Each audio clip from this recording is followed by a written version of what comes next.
Dans cette vidéo, donc, je vais vous parler de Google Search Console. Alors, Google Search Console, qu'est-ce que ça sert? C'est un outil pour le webmaster qui va vous permettre de voir un petit peu quelles sont les performances de votre site. Donc, ce n'est pas comme Google Analytics où vous avez vraiment des détails très précis sur les données analytiques, mais vous avez déjà quelques informations intéressantes et vous allez pouvoir aussi aider à l'optimisation de votre site Internet. On va dire ça comme ça. Donc, Google Search Console, quand vous allez sur Internet, si vous tapez Google Search et Console, hop, voilà, donc là, je ne suis pas connecté, c'est ce site-là.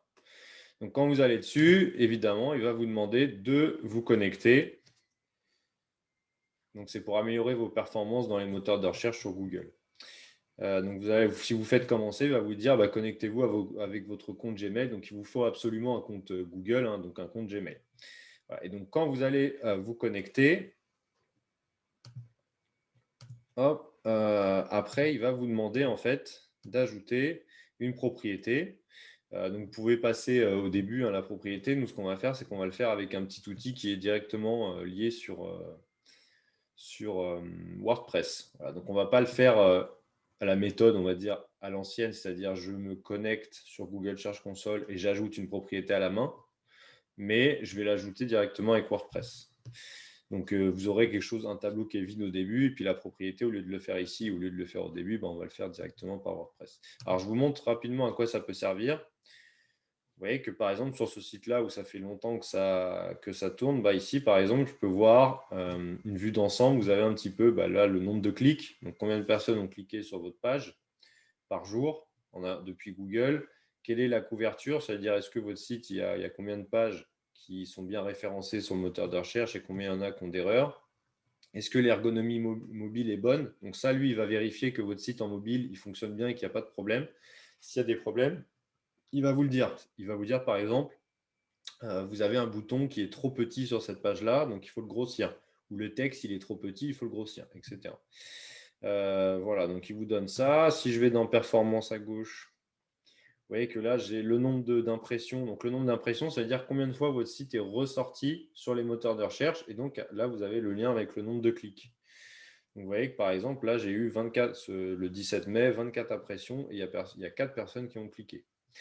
Et ici, vous savez, les requêtes un petit peu. Alors, moi, c'est pour mon site personnel. Vous voyez que quand les gens tapent Guillaume Bénard, il est sorti 281 fois dans les moteurs de recherche. Et ça, il y a 20 personnes qui ont cliqué et qui ont accédé à mon site. Et donc là, après, il y a d'autres mots. Alors ça, c'est un petit site qui est tout simple. C'est mon site perso d'une page. Donc, il n'y a pas beaucoup de données, évidemment, mais vous aurez plus de choses normalement.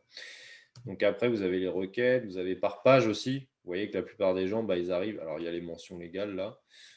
C'est un peu bizarre, mais pourquoi pas. Et il y en a qui arrivent surtout sur la page d'accueil, en fait. Donc là, on voit sur quelle page ils arrivent les gens, de quel pays.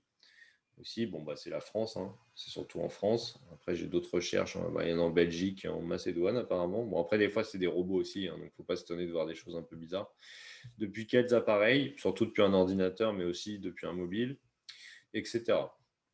Là, je peux inspecter des URL si je veux vérifier qu'une URL est bien. En fait, inspecter, ça vous permet de vérifier qu'une page est bien référencée. Donc, vous allez aller prendre l'URL de votre page et vous allez vérifier qu'elle est bien référencée. Ensuite, ici, dans couverture, alors évidemment, je vous fais un petit résumé rapide. N'hésitez pas à… Alors, Google, de toute façon, vous donne des vidéos souvent. Il y a la Google Academy qui vous donne des vidéos qui vous expliquent tous leurs outils en détail. Donc, si vous voulez vous former davantage, n'hésitez pas, alors soit à aller faire une formation que sur ces outils-là, soit aller regarder les vidéos de la Google Academy parce qu'ils vont tout vous expliquer. Donc, couverture, voilà, il vous dit juste aujourd'hui… il vous dit s'il y a des problèmes de couverture, c'est-à-dire que ce n'est pas bien référencé. Le sitemap, alors ça, c'est ce qu'on va faire pour votre site. Ça permet d'envoyer en fait comme un plan au moteur de recherche. Et ça permet d'accélérer le référencement de votre site. Donc en fait, ce qu'on va faire, c'est qu'avec Yoast SEO, il va nous donner un sitemap. Et ce sitemap, on va aller l'envoyer sur Google Search Console quand on aura créé la Google Search Console pour votre compte. Voilà. Donc ça, on verra comment faire. Ensuite, suppression, ça me permet de faire une demande de suppression. Donc, imaginons que vous avez supprimé une page, mais elle est toujours référencée sur les moteurs de recherche. Vous pouvez faire une demande de suppression. C'est-à-dire que la page, elle va disparaître des moteurs de recherche.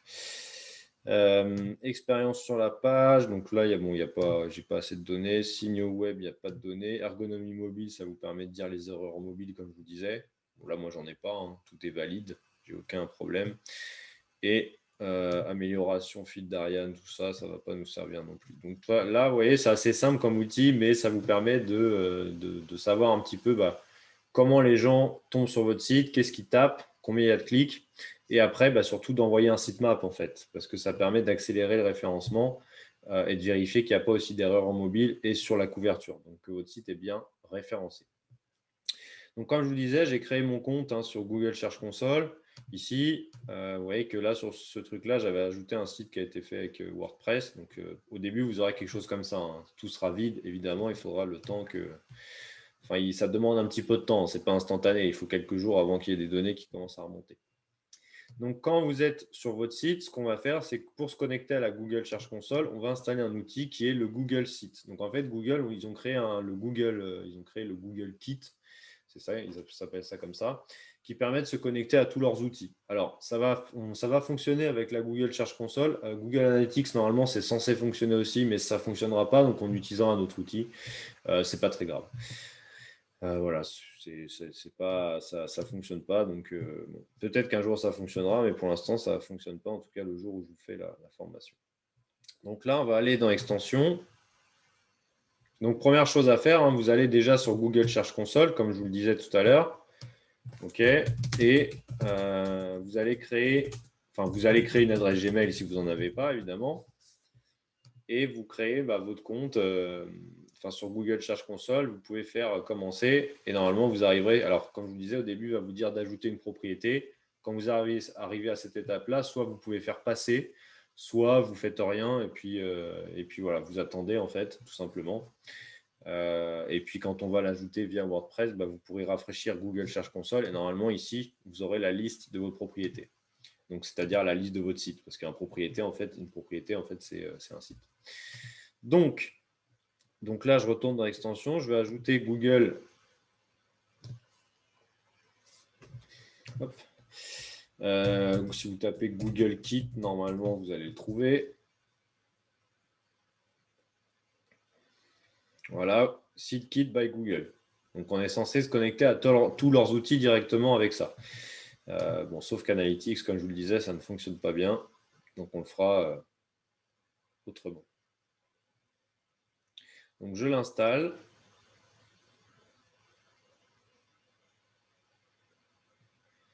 Et je l'active.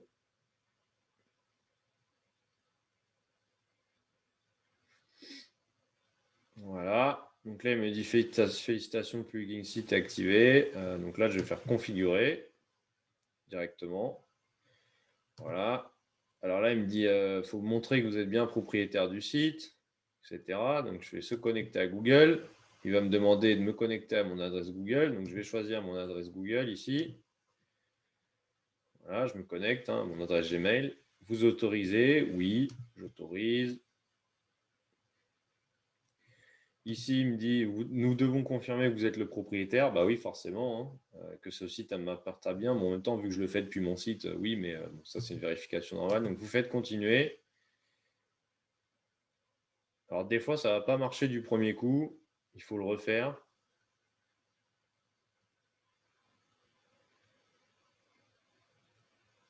J'ai refait un test ce matin sur un autre site, il n'y a pas eu de problème, mais ça n'a pas marché du premier coup. Donc là, on va voir. Voilà, bon, ça a marché direct. Donc, on a de la chance. Si ça ne fonctionne pas, il vous dira vous n'êtes pas le propriétaire, ça n'a pas marché. Enfin, il mettra qu'il y a une petite erreur. Vous recommencez et ça devrait arriver à cette étape-là. Il n'y a pas de problème. Ça me l'a fait ce matin sur un autre site. Ça a bugué au début, puis après, ça a fonctionné. Donc là, vous faites autoriser. Vous avez vu, c'est tout simple. Et là, vous faites ajouter un site. Félicitations, accédez à mon tableau de bord. Vous voyez, c'est simple. On ne peut pas se tromper. Il suffit juste de suivre les étapes. Donc maintenant, je suis sûr, j'ai bien Google Site Kit ici qui est ajouté. Vous voyez que Search Console, il est bien connecté. Donc si je vais dans Search Console à gauche ici, je vais bien avoir les données. Au bout d'un moment, il y a le résumé des données qui vont se mettre ici. Et donc si je retourne sur mon site Search Console et que je rafraîchis, normalement ici, voilà, vous voyez que j'ai formation super website, formation ligne qui s'est ajoutée. Donc, ça veut dire que là, j'ai bien les données de mon site qui vont aussi arriver ici. Alors, en fait, les données que vous allez voir là, vous les aurez aussi en résumé directement sur votre WordPress. Bon, après, si vous voulez voir tout, normalement, il vaut mieux aller sur Google Search Console directement. Donc, maintenant qu'on a fait ça, ce qu'on va tout de suite faire, c'est qu'on va faire deux choses. On va créer un fichier robot.txt.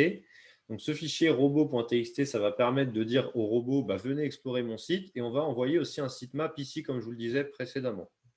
Donc, pour faire ça, ça ne va pas se faire avec le site Kit. Le site Kit, ça permet juste de faire la connexion avec les outils Google. Ça va se faire avec Yoast SEO, qui vous crée un sitemap pour vous. Donc, pour ça, on va retourner ici. On va aller au niveau de SEO. Et déjà, la première chose à faire, c'est qu'on va aller dans Outils. On va aller dans Éditeur de fichiers. Et là, vous voyez qu'il y a créer le fichier robot.txt. Donc ça, je vais faire créer le fichier robot.txt. Voilà, alors il m'emmène vers ce truc-là. Alors si ça vous fait ça, vous vous effacez ici. Vous revenez dans WP Admin. Ça fait un petit bug, c'est pas très grave. Hop, donc normalement, si vous retournez dans... On va retourner là où on était. Donc dans SEO outils. Voilà, éditeur de fichiers. Voilà, vous voyez qu'il vient de se créer ici. Donc ça, en gros, c'est juste pour dire quelle page est autorisée à être explorée par les robots. Donc les robots, c'est ce qui vous permet d'être référencé sur les moteurs de recherche. Donc en gros, là, il vous dit, quand il vous met une petite étoile comme ça veut dire qu'il va explorer toutes les pages et qu'il va désactiver, par exemple, tout ce qui est dans l'administration. Vous voyez, ils disent hello là, et hello, voilà, en gros, il explore certaines choses. Donc ça, c'est bien de le faire. Comme ça, c'est toujours mieux pour les robots d'avoir un fichier robot.txt. Et deuxième étape, donc, ça va être d'envoyer ici sur votre sitemap. Hop, alors, je vais effacer là. D'envoyer ici donc, le sitemap. Donc, dans sitemap ici, je vais envoyer un sitemap. Donc, vous voyez qu'en fait, ça va ressembler à ça. C'est là, il me met le début de mon site, superwebsite.fr/formation en ligne, /, et donc, normalement, je suis censé mettre la suite ici. Donc, pour aller récupérer le lien de cette sitemap, Yoast SEO nous génère une sitemap. Donc, c'est quand même pratique. Donc, vous allez dans SEO, toujours, dans Réglages généraux. Vous allez dans Fonctionnalités et vous voyez qu'ici, j'ai plan de site XML. Donc, c'est le sitemap, en fait, en français. Donc, vous cliquez sur le petit point d'interrogation et là, voir le plan de votre site XML. Donc, vous ouvrez dans un nouvel onglet. Et voilà, donc vous voyez que là, j'ai bien superwebsite.fr/formation en ligne /sitemap-index.xml. Donc en fait, il faut que j'aille récupérer la fin ici, que je n'ai pas encore, sitemap-index.xml. Donc en fait, à chaque fois que vous allez mettre à jour des articles, des pages, enfin, dès que vous mettez plus de contenu, des catégories d'articles, etc., de produits, enfin, des fiches produits, etc., ici, le sitemap, il va les référencer. Et en fait, ce sitemap, en l'envoyant sur Google Search Console, ça va permettre aux robots de leur dire, bah voilà, regardez, il y a toutes mes pages, allez voir le sitemap, et il y a toutes ces pages-là à explorer. Ça permet donc de mieux référencer votre site. En tout cas, même si vous ne le faites pas, normalement, ça référence pareil, mais disons que le sitemap permet de donner un plan et d'aider les robots à mieux explorer votre site, donc à être mieux référencés normalement. Vous voyez, donc ici, ajouter un sitemap, bah, je vais mettre la fin, donc sitemap-index.xml, et je fais envoyer. Et donc, normalement, voilà, là, il vous dit Google le traitera, etc. Donc, alors, vous voyez, il me dit impossible de récupérer le sitemap. Alors, si ça ne fonctionne pas du premier coup, vu que je viens d'installer Yoast SEO, c'est peut-être un peu normal. Mais vous n'hésitez pas à revenir ici. Vous attendez déjà quelques jours. Parce que pour l'instant, vous l'avez envoyé, mais il n'a pas. Il vous dit que c'est traité. En fait, je pense qu'il n'a juste pas compris encore. Donc, vous attendez 24 heures, vous revenez. Si c'est toujours pas fait, vous essayez de le renvoyer. Mais normalement, il devrait vous mettre comme état opération effectuée. Et il vous dit URL découverte. Et là, il va vous dire les URL découvertes. Donc, vous voyez que là, normalement, ça devrait vous faire ça au bout d'un moment. Mais là, vu qu'on vient d'ajouter Yoast SEO et qu'on vient de créer le Google Search Console, il faut peut-être un petit peu de temps. Donc, ne vous étonnez pas si vous avez ça. Laissez-le travailler pour le moment. Voilà, vous pouvez essayer de le faire éventuellement, mais vous attendez de voir. Voilà, vous voyez, je viens de le refaire, ça a fonctionné. Opération effectuée. Donc là, c'est bon. Donc, vous voyez, c'est juste qu'il faut des fois réessayer. Donc, opération effectuée. Donc là, maintenant, URL découverte, il me met 0, mais c'est normal. Là, il a compris qu'il y avait un sitemap, donc maintenant, il va les explorer. Et de toute façon, les robots des moteurs de recherche, il faut aussi le temps qu'ils viennent sur votre site, etc. Donc Donc, vous attendez, mais normalement, si vous voyez ça, au bout d'un moment, vous aurez aussi des URL découvertes. Donc, voilà. Pour tout ce qui est Google Search Console, encore une fois, si vous voulez un petit peu plus découvrir tous les outils, même si ça reste assez simple, ce n'est pas comme Google Analytics qui est vraiment très poussé. Vous pouvez aller voir des vidéos aussi sur YouTube ou aller sur la Google Academy. Ils vous expliquent tous leurs outils en détail, à quoi ça sert et comment les utiliser. Voilà, parce que sinon, ça pourrait limite faire office d'une formation, un peu tous ces outils Google. Donc voilà. Et donc avec le Google Site ici, vous voyez que quand je vais dans Paramètres, voilà, il me dit service connecté, cherche console est connecté. Alors, si vous cliquez sur site kit directement, je crois que c'est ça l'accueil en fait. Ouais, ça vous met là. Alors, je ne sais pas pourquoi il ne vous le remet pas, c'est pas très grave. Donc ici, on pourrait se dire connecter d'autres services et on pourrait connecter aussi, vous voyez, Google AdSense, Insight, Tag Manager, etc. Et Google Analytics. Sauf que, bon, vous pouvez essayer de faire configurer Google Analytics si vous voulez, voir si ça fonctionne, mais a priori, ça ne fonctionnera pas. Enfin, moi, en tout cas, là, alors, ce matin, j'ai refait un test sur un autre site, ça ne voulait pas se connecter. Donc, ce que je vais faire, c'est que je vais vous montrer une autre méthode que j'utilisais avant Google Site dans la prochaine vidéo pour vous connecter avec Google Analytics. Donc, je vais vous déjà faire créer votre compte sur Google Analytics. Et ensuite, vous allez pouvoir vous connecter et ça va comme ça renvoyer les données. En fait, on va juste faire le lien entre votre site et Google Analytics sur lequel vous allez avoir toutes les données Analytics de votre site. Donc, je vous dis à tout de suite dans la prochaine vidéo.